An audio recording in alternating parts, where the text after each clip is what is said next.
Love you, buddy. Love you too. So you could say who you are today, and that may not be who you are tomorrow. And learning to believe in our unfinishedness, for me anyway, has been a really valuable life lesson, that it's never done. We are never done. Right out of college, I started teaching high school. I'd always wanted to be a teacher. And this was the title of my philosophy of education that I had to write, Chi Duci Dice, which means he who teaches learns.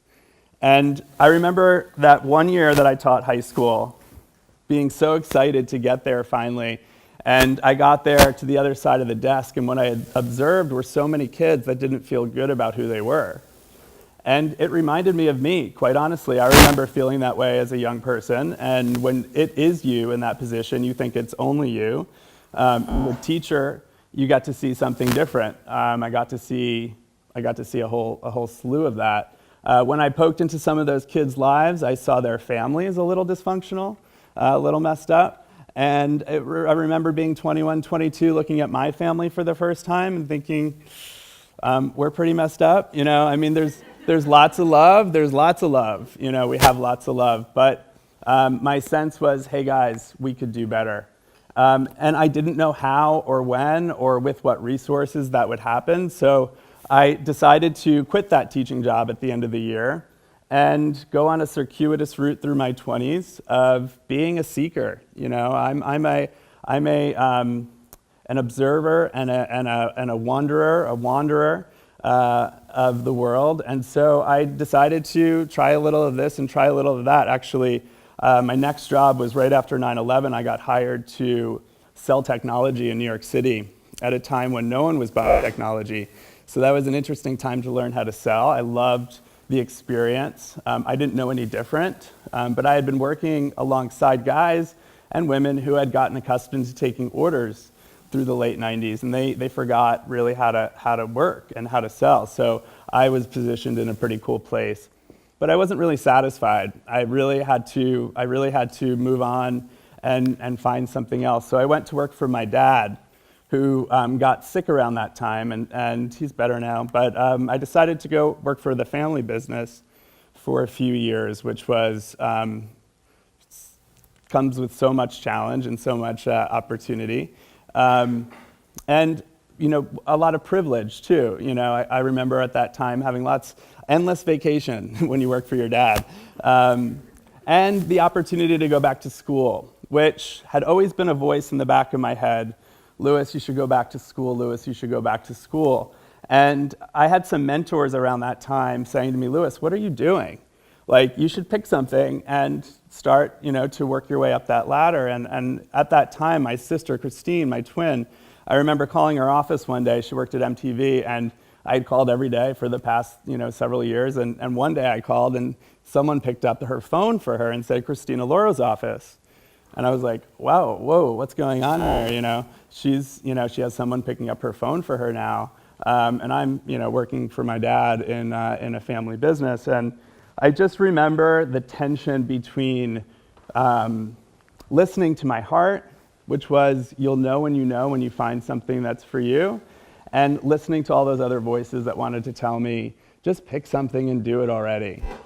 Stick with something a little bit longer. And the voice in my head that said you should go back to school was really confirmed for me around that time. My sisters waited for over a year to see a psychic medium to kind of communicate with my brother. And around that time, I didn't really have the same spiritual sensibilities that I do right now. So I don't know why, I didn't go with them, But I remember connecting with them later that day, and they were telling me their amazing experience. They had to wait so long to see her, and they just had an experience that was worthy of the wait. And they said to me that day when they were communicating what had happened, that there was a special message that came through for me, which was, you're on the right path, you just need to go back to school. And it was that very day that I had on my calendar an open house at Columbia University for a graduate program, which it was one of those things I put on my calendar months earlier. And as the day came, I was like, oh, I don't want to go uptown. I don't know about this. I was avoiding maybe actually doing it until I heard that message and made the connection. So here's the time where I discovered positive psychology. It was something that I had been looking for my whole life, I believe. I believe it was looking for me. When I was finished with my first master's degree, my advisor said, what are you going to do now? And I said, I don't know. He said, why don't you apply for doctoral programs in education, which was my degree. And I said, all right. So I went on, the path, and I filled out the applications. I took the tests. It's a grueling process to actually go through. And the day after I finished that last application is when I opened up the New York Times and saw an article, one of the first actual popular press articles about positive psychology. And I just knew. I was standing in my apartment in Montclair, New Jersey. I can remember, I have a visceral sense of that very moment of connecting with this thing that I knew. I just knew in my heart this was it. This is what was going to be to help communities and schools heal and evolve. And this was going to be what helps families grow and evolve to new places. This was going to help me. This was going to help my family. And so in typical Lewis fashion, I got online and I started emailing anyone I could that was connected with this field, which was very new at the time. And I got a note back right away from Dr. Martin Seligman, who's known as the father of this field of positive psychology. He said, why don't you apply to our master's program? And I was just coming out of a master's program. I really wasn't looking for another one, but I told you about the duality. I decided to apply, and it was one of those experiences where I just kind of had no doubt. It was like the whole time that I was applying to this experience, to this program, to this work, I just knew. And I was so glad I didn't do what other people were telling me to do a year or two prior, which was just pick something and go with it. I had that feeling, and I'm so glad. And that's one of my huge lessons about being a master of my universe, is that our intuitions, they're good. When I was working on my master's in positive psychology, I put a concept into the world called social emotional leadership, which is this idea that we can be leaders. We are leaders in our lives, and when we're leaders in our lives, we could look out for the well-being of other people in our lives. Social emotional leaders are people who instigate, who tell us, things we could do better. And I did a lot of work at this time in this program with my own family to be a social emotional leader. I invited my nuclear family, my extended family, into conversations about the science of human well-being and flourishing. Hey, have you ever thought about your strengths? Here are some tools to measure strengths. Hey, we could do things differently around these holiday events. They don't just have to be around, the typical food, drink that we normally come together around. We could have more meaningful experiences. And I really had an awesome opportunity to bring this idea to the world a little bit larger through a citywide intervention I worked on for several years in Cleveland, Ohio, called Soma Leadership Labs, which the idea was to help people think more expansively. One of the misnomers about positive psychology is that people see it and think, oh, it's all about thinking positive. I don't know why that keeps happening. It's all about thinking so positive, but it's not. It's really about thinking more flexibly and agilely, and being the type of thinker that isn't so sure that we know what we know. I learned during this time that what was most important as an interventionist, as someone who was working to help facilitate change for other people, was that my own well-being stayed at a good place. And I learned it the hard way. I kind of got to the point living my passion, living my dream, where I was working all the time. And I was going from one place to the next, and I remember feeling like I wasn't really anywhere because I was always thinking about where I had to be next. This distinction that gets made in psychological literature between harmonious passions and obsessive passions. And I found myself in an obsessive kind of passionate situation. I loved what I was doing, but I forgot that we're human beings, not human doings. And especially as an interventionist, as someone who was helping other people grow and change, I needed to attend to my own well-being as really primary, as without that, there's nothing. And so this is really the idea of the model. When you change yourself, you change the world. And there is really good research on the contagion effect of all sorts of emotional situations. It's not whether it's a positive emotion or a negative emotion that gets contagious, it's the intensity of the emotion. So we tend to savor and sit in more of our stress than we do in our wellness and our well-being. So mindfulness becomes super important when doing anything in the world, really. When I graduated from my master's in positive psychology, I thought, well, what am I now? I'm actually not a positive psychologist. You can't use that term unless you have a PhD in psychology. So it's interesting. You go to medical school, you become a doctor. You go to law school, you become a lawyer. You go to positive psychology school, what do you really become? And at that time, on my signature file on my email, I put change agent was how I described myself. And I was dating someone at the time who was like, I don't get it. And I don't like it. And I was like, I like it and I get it and it makes sense to me. The beautiful part of this right now is that I have a program in the world that's training change agents. We've in the past 3 years trained and certified 500 people around the world, actually. We have programs here in Vancouver and Toronto and 10 different cities around the US. And so it's really a beautiful place to be as a trainer of trainers, and being able to work with people of all sorts of backgrounds that feel called to this idea of learning, helping people learn how to think differently. So I wanted to share with you for a few minutes some of the things that I've learned in working with people, with what I've observed, and what some of the outcomes really have been in attending to someone's mental space. Thank you. So here's some of the learnings. The first one is you gotta wanna. This was something that I observed as a young person on my Nana's refrigerator. She had this crocheted magnet, really, and I think it was to remind her of her diet when she got to the refrigerator. But it always really stuck with me as an important life lesson. Like, you gotta want it. You have to be motivated around something. It has to feel good in your body if you want to proceed in the direction of that. Fear can get in the way, certainly, and other things, but I think the point being, despite where you've been in the past and whatever has happened in the past, now is always a good time. No man steps in the same river twice. It's not the same river, and it's not the same man. The second lesson, the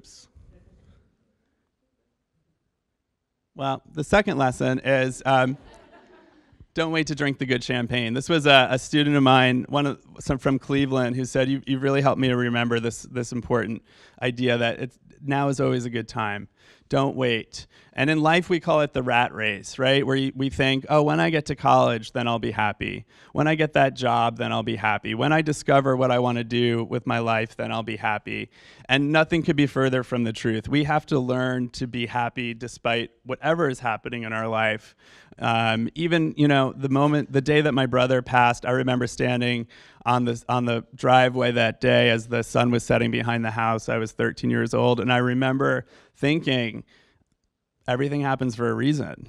I remember thinking that we would learn from this, that we would grow from this, and of course the circumstance itself sucks, but that doesn't mean that I have to sit in sorrow and depression and sadness. As Mark said, it's all a choice. The third lesson is to be affirmative. So when you say don't wait to drink the good champagne, our brains don't compute the negation. So it's an interesting fact about how our brains work.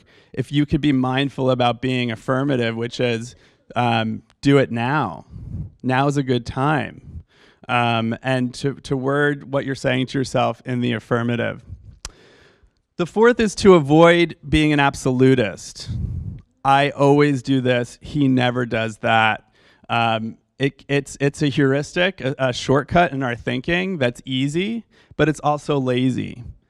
And I think of what's happening in the U.S. right now in Baton Rouge and in Dallas and other places, and to say that all police officers are X or all black people are Y, we pigeonhole people, we pigeonhole ourselves by being lazy in our thinking.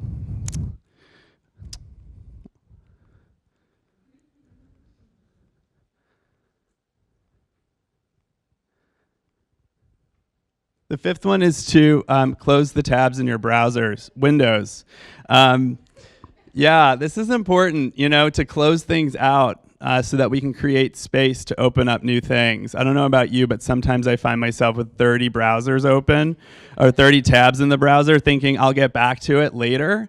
And I've been really mindful about closing that shit out. Like, just close it. If you need to find it again, it'll be there when you need it.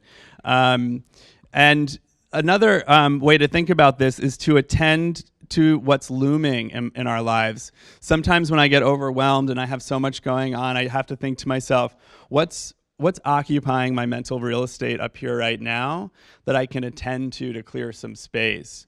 And sometimes it's as simple as cleaning out my sock drawer. You know that feeling you get when you keep opening up that drawer, you're like, I gotta clean that out, I gotta clean that out, I gotta clean that out, I gotta clean that out. And here you are 2 years later and the sock drawer is still a mess. Clean the sock drawer. It'll take less energy than you think it will, and it'll clear so much space for you to have access to more mental resources that are gonna help you move forward. So close those damn browsers. The sixth one is to choose love, as my tattoo says, and to choose it and choose it and choose it again for everyone. Another one of my students said, you help me remember that I don't have to reserve love for people just at home. I can give love to the grocery store clerk. I can give love to the bum on the street. And just this morning at the coffee shop, someone outside asked me, can I have a cigarette? I wasn't smoking, but do you have a cigarette or a cup of coffee? And I said, I can get you a cup of coffee. Extend love. And I have this ritual right now, just walking down the city streets and people are coming at me and what are you thinking about in those moments? Either something neutral, maybe something negative. And lately I've just been extending blessings and love. Literally in my head, I think blessings and love to people as they pass me on the street. And, I'm walking with my dog sometimes and sometimes I circle it back for us as well. Why not? I like to follow the 10-5 principle. The 10-5 principle says that when someone's within 10 feet of you, acknowledge them with a nod, a smile, a wink. Sometimes I throw the peace sign. When someone's within 5 feet of you, say hello. Right? Sometimes we walk and we pass people, we don't even honor that they're standing there next to us, across from us. So be a social emotional leader that way and acknowledge and extend a hello. I think it's important. The seventh is to freak out with joy. And this is like a little kid does on Christmas morning, like a star jump. Something that really gets you super excited in your body. Like I said a few minutes ago, we tend to savor bad news and bad stuff more than we do good news and good stuff. And we can be mindful of this. We can find ways to freak out with joy. If it's not fun, it's really not worth it. If you're doing something, and I don't see many middle-aged moms here, but sometimes when I work with middle-aged moms, and I'm like, if you're making those damn brownies for the school picnic with I don't want to be making these brownies, then don't be making the brownies. You know what I mean? I don't want to eat brownies that are made from that energy, right? Do you? So if it's not a hell's yes, make it a no. If something is not a hell's yes for you, if you are really not excited about something, make it a no. The next thing is to circulate energy. And what I mean by this is, when was the last time you moved things along that just didn't feel good to you anymore? Or take the spices in the back of your spice cabinet and move them to the front and start using them. And if you're not going to use them, move them along. Give them to someone else who might use them. Let that kind of environmental energy, move, because it's going to impact the type of energy that's in your body. And to that end, where we live and our environment, where we work, is so important. If you don't love it, see if you can change it, because that impacts our well-being and our wellness. The next one, I got this advice years ago, which was, if you're 35 and you have no kids, get a dog. So I did that 2 years ago. Yeah, he's really like the light of my life. I tell him he saved me. He came to save me. I got him. His first dad was allergic to him, this hypoallergenic dog. His second dad was allergic to him. And I got a call one day from my best friend, and she said, "I think I have your dog here." And I said, "How did you know I was thinking about getting a dog?" And she said, "I didn't." I said, "Well, I did. I was." And she goes, "Good, because he's yours." No, seriously, it was at a time in my life I was feeling lonely. I was feeling down. I just moved to a new city. I had an intuition that maybe a dog would be good, and then I got this call. And I swear to God, Ryder is his name, he's just the biggest blessing in my life. So either get a dog, get a plant, get something that you can care about that's not yourself. And Ellen Langer, a mindfulness researcher from Harvard, says this is what mindfulness is all about. It's about actively drawing distinctions. So when you care for a plant, you notice when a piece of it gets brown. Or when you care for a dog, you notice ever slight changes in him or in it. And that helps build mindfulness and the mindfulness muscle. 2 more, because 11 is the lucky number today. This note comes from a coach friend of mine who says, "Trust your intuition. It's good." Remind yourself that when you feel something, like Mark said, all the feeling, all the emotion in your body is to tell you something or to show you something. And so to honor all of it. If it's a negative emotion, that's okay. It's not about being all positive, because life is about a full range of human emotions. So if you always had positive experiences, you wouldn't know what they felt like anymore, because you would have nothing to compare it to. So honor the bad stuff, honor the sadness, honor the anger, but also celebrate and find ways to freak out on joy so that you could have the contrast in your life. And the last of these lessons is to get a coach. I mean, who doesn't need a coach, really? When I was studying for my positive psychology degree, it was 2007 and 8, and I thought that coaching was hooey, actually. I did. And I'd always had a therapist. Ever since I was 18, really. And I decided to get a coach in the middle of that experience, and I swear to God, my dreams started coming true. And I said that to my friend Deb, who became my coach. I said, "Deb, my dreams are coming true." And she's like, "I know. That's how this works, you know? You get clear about what you want, the red bike, or you get clear about anything that your future has. You imagine it, and then you start taking steps towards it. And then the universe conspires to help make that dream a reality." I believe that. Coaches also help you ask questions or help you attend to inquiry in a different way. And this came across my desk a few years ago, this quote: "Live your life with the understanding that at least one of the core pillars of your major belief systems, usually the ones you cling to most fiercely, are dead wrong." And a lot of the work that I do to help people now as a coach, isn't that funny, is to identify belief systems. Beliefs are just thoughts you think a lot. And beliefs become the lens through which we see the world. So when I'm so sure about something, I find all of the evidence to suggest that that belief is true. Mark said it. It's called the confirmation bias. And when we're curious, when we're open to what we don't know, when we're open to thinking differently, more expansively, I swear to God, the world opens up. And my experience of this in the past few years has really been a moment in time where I said to myself, "Lewis, you came out when you were 18. you've never really been open to being attracted to women. And I realized that one of my major belief systems was the lens through which I saw the world for the past 20 years. And I opened myself up to something different. And I fell in love with a woman several years ago in this life-altering experience that I never expected was possible.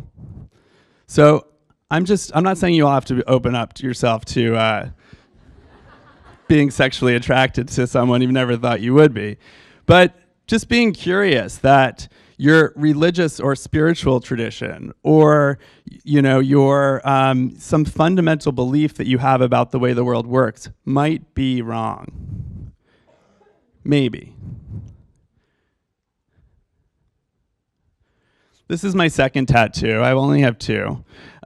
This was the first one that I got. Actually, my sister and I both got this tattoo when we went to Madrid to explore the city that we'd never thought we'd love, because that's where my brother took his own life. And we went there, and I have to tell you, we fell in love with the city. I don't know if you've ever been to Madrid, but we were there mid-June. It stayed light out until like midnight. It was just a beautiful place with beautiful people. And we got this tattoo, and another Latin phrase, per aspera ad astra, which means through the thorns to the stars. And I just want to end on this note of, again, life being about a full range of human experience, human emotion. And sometimes it's those most difficult experiences or the frustration of not knowing that opens up the door to something most beautiful. And several weeks ago, I lost another brother, this time to cancer, and just less than a month ago. And although I've been around death before, I've never really been around dying. And this was foreseen. He was diagnosed 3 years ago, and the last week of his life, we were all together in hospice and surrounding his bed at the moment of his last breath. And I have to say, you guys, life is so short. You hear it all the time. He was 52 years old. And it could be one of us. We could walk out this door and get hit by a bus. We can go to a dance club tonight and get, massacred. You never know. So don't delay. The world needs you all. The world needs you to choose love for yourself first, and then for other people in your life. Thank you very much.